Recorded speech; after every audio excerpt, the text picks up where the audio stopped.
कळसुबाई या कक्षाची प्रतिनिधी म्हणून मी या ठिकाणी आपल्या समोर कक्षाच्या जे सदस्य आहेत त्यांनी मांडलेले या ठिकाणी विषय सादर करणार आहेत। कक्षामध्ये एकूण 27 सदस्य होते आणि बहुतांशी प्रत्येक 27 सदस्यांपैकी प्रत्येकीने आणि प्रत्येक पदाधिकाऱ्यांनी आपापले मत या ठिकाणी व्यक्त केले।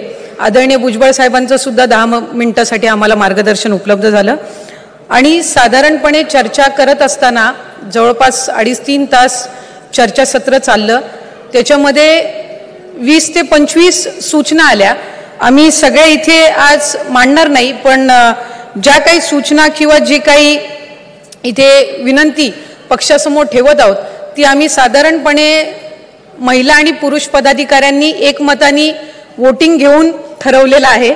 त्याच्यामुळे ज्या काही अधिकच्या सूचना आलेल्या आहेत या लेखी आम्ही प्रांताध्यक्ष आणि आदरणीय दादांपर्यंत त्या कळवण्यात येतील।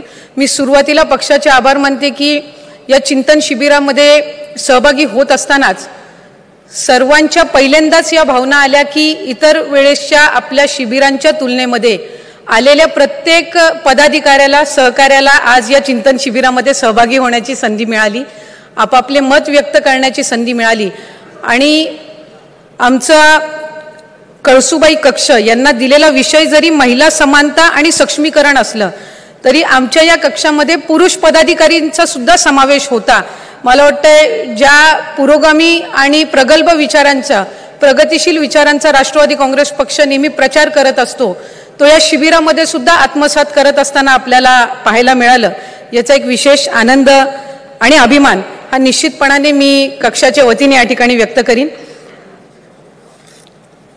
कक्षाला दिलेल्या विषयांपैकी आम्ही 4 कॅटेगरीजमध्ये ते डिवाइड केले।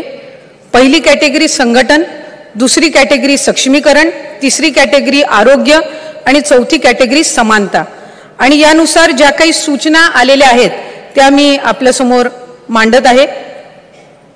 पहिला विषय संघटन। साधारणपणे ज्या सदस्यांकडून सूचना आल्या त्या आम्ही एकत्रितपणाने या ठिकाणी मांडत आहे।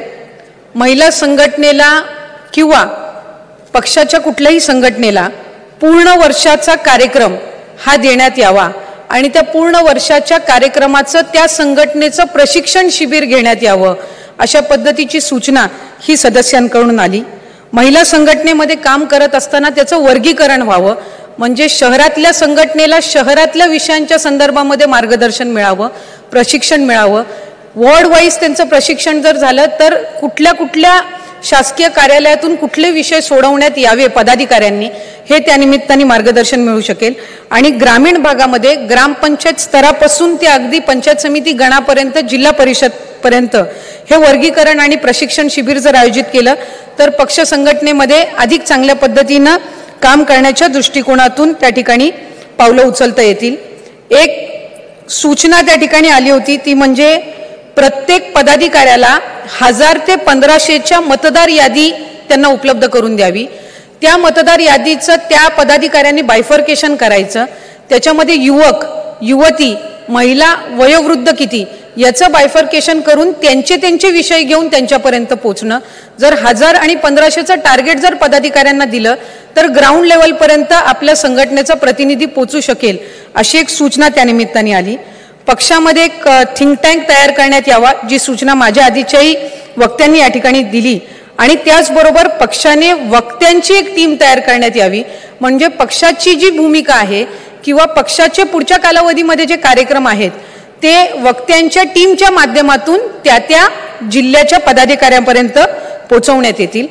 पक्षाच्या वतीने एक शिस्तपालन समितीची स्थापना करण्यात यावी ज्याच्यामध्ये वरिष्ठ नेते मंडळींचाही समावेश असावा आणि पक्षाचं जे आपलं नेतृत्व आहे आदरणीय दादा ते नेहमीच कार्यपद्धतीमध्ये सुद्धा शिस्त असावी, पक्ष संघटनेमध्ये सुद्धा शिस्त असावी अशा पद्धतीचं नेतृत्व हे आपल्याला सर्वांनाच त्या ठिकाणी नेहमी पाहायला मिळालं आणि म्हणूनच पक्षामध्ये सुद्धा एक शिस्तपालन समिती असावी ज्याच्यामध्ये जर एखाद्या पदाधिकाऱ्यांना कुठलीही कामकाजामधली तक्रार करायची असेल तर ती शिस्तपालन समितीकडे पहिली येईल आणि मग ती जो पक्षाचे नेतृत्व आहेत त्यांच्यापर्यंत ती पोहोचवण्यात येईल आणि जर शिस्तीचं पालन झालं नसेल तर त्या पद्धतीची योग्य जी कारवाई आहे ती पक्ष नेतृत्वाच्या वतीने करण्यात येईल।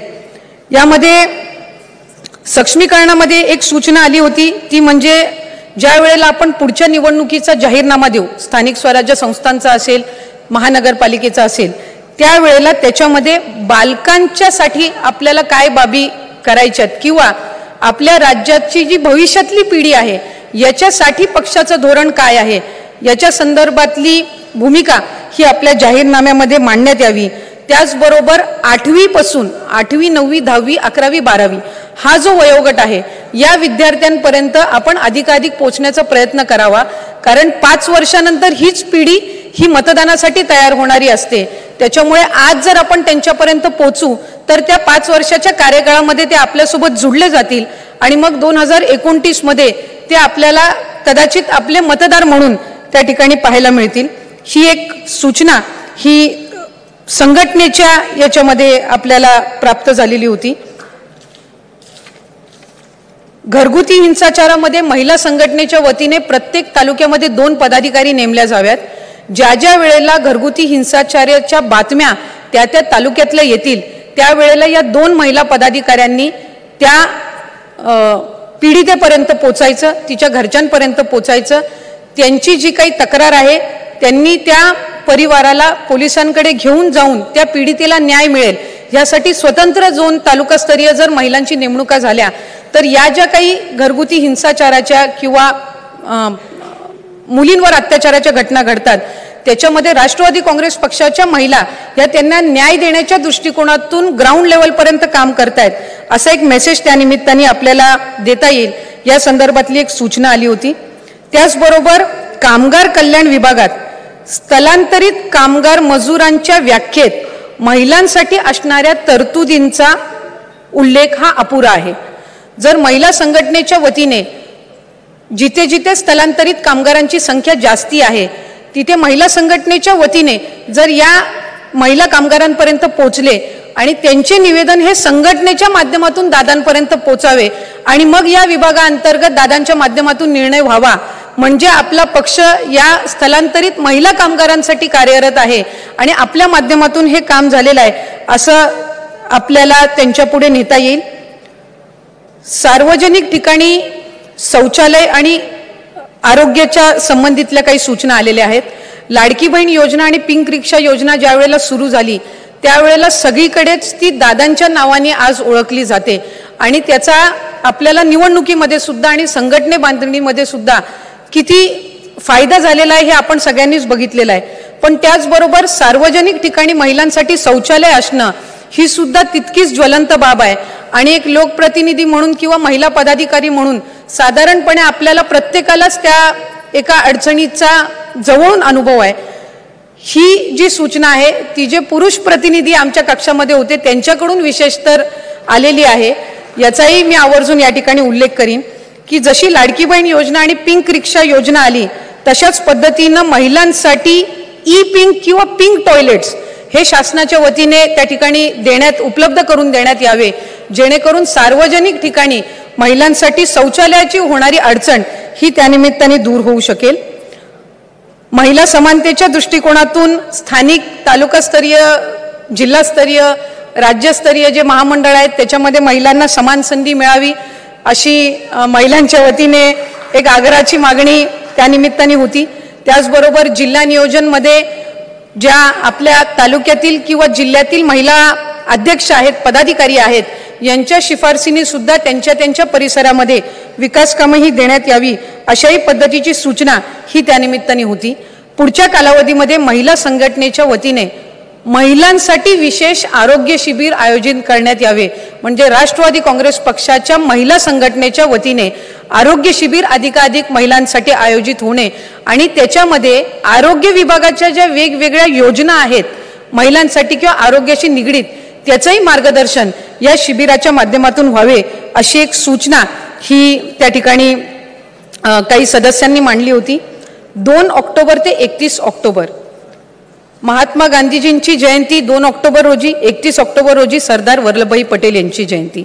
2 ऑक्टोबर ते 31 ऑक्टोबर या कालावधीमध्ये नारी सांसद आयोजित करण्यात यावी अशी एक सूचना ही कक्षाच्या सर्वच सदस्यांनी त्या ठिकाणी दिलेली आहे। आणि याच्यामध्ये साधारणपणे ज्या स्थानिक स्वराज्य संस्थेमध्ये ग्रामपंचायत स्तरापासून काम करणाऱ्या ज्या महिला आहेत किंवा जिल्हा परिषद किंवा पंचायत समितीमध्ये आधी काम केलेले आहेत किंवा येणाऱ्या काळामध्ये जे इच्छुक असतील त्यांच्यासाठी विशेष ही नारी संसद आयोजित करण्यात यावी अशी एक सूचना कक्षाकडून आलेली होती, जेणेकरून ज्या महिला आरक्षणातून त्या पदावर बसतात त्यांना कामकाजाची माहिती असणं हे निश्चितपणाने गरजेचं असतं। कारण बऱ्याचशा वेळेला आरक्षणातून ती महिला त्या पदावर बसते पण तिला शासकीय आणि प्रशासकीय कामकाजाच्या माहितीचा अभाव असतो। या नारी संसदमध्ये आपल्याला ती माहिती ही त्यांच्यापर्यंत देता येईल।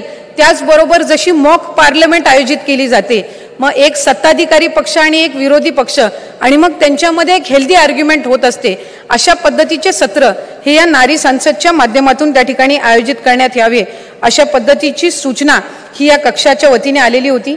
सगळ्या 27 सदस्यांनी काही ना काही सूचना दिलेल्या आहेत। वेळाअभावी मी या ठिकाणी सर्व मांडणार नाही, पण ज्या ज्या सदस्यांनी 3-3, 4-4 सूचना मांडलेल्या आहेत त्याची आम्ही नोंद घेतलेली आहे आणि त्याचा एक प्रिंटेड अहवाल हा आम्ही पक्षाकडे त्या निमित्ताने सादर करू।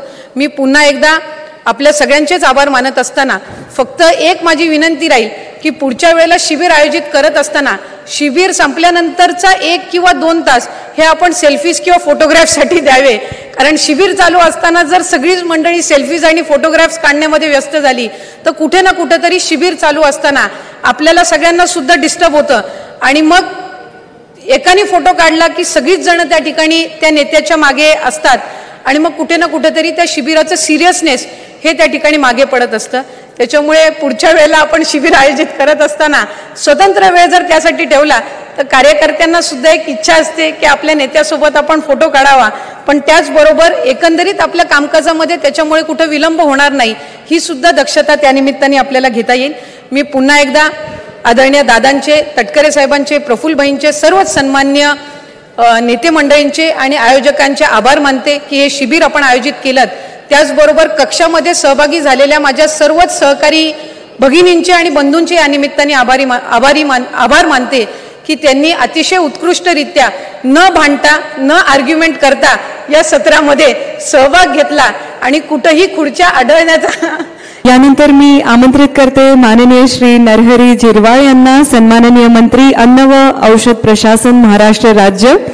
त्यांच्या गटाचं नाव आहे रायगड आणि रायगड गटात झालेल्या चर्चेचा संक्षिप्त स्वरूपात अहवाल सादर